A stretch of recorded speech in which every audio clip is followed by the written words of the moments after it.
Well, we're right across the street from the jewelry store. It has remained open throughout this entire summer and fall after this murder. It's really attracted so much attention since day one, and today we learned more. Take a look. We're getting our first in-person look of the man accused of killing well-known Oak Park jeweler Dan Hutch Hutchinson back in June. 44-year-old Roy Larry using a walker to get into the courtroom. Investigators say he was riding a bicycle when he pulled up next to Hutchinson's vehicle and fired several shots inside, killing the jeweler but not harming his wife, who was also inside. The brazen crime happened in broad daylight, not far from the jeweler store Hutch's. The other two suspects accused of plotting the murder, 57-year-old Darnell Larry, a relative of the suspected shooter, and 32-year-old Angelo Raptopoulos, also in court on Thursday.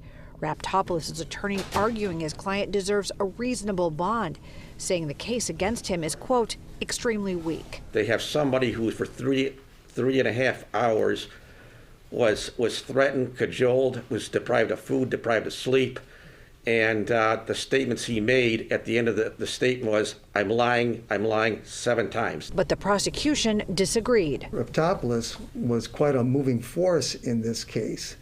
That he got the whole thing rolling and that he was part of at least a conspiracy to commit murder. Last month, Fox 2 reported a local attorney may be the mastermind behind it all.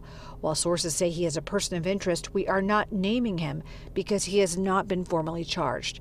Fox 2 has been told the attorney befriended the jeweler, becoming his business associate who he trusted enough to draft a will that included the attorney.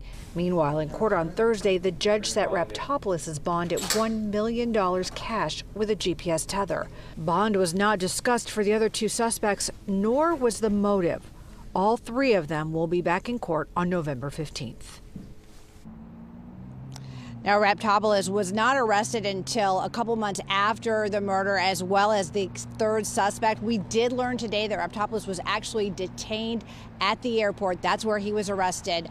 They did not say where he was going, but likely headed out of town, but of course arrested right beforehand. Of course, a lot more to come on this story. We'll keep you posted. For now, we're live in Oak Park. Camille and Mary, Fox 2 News.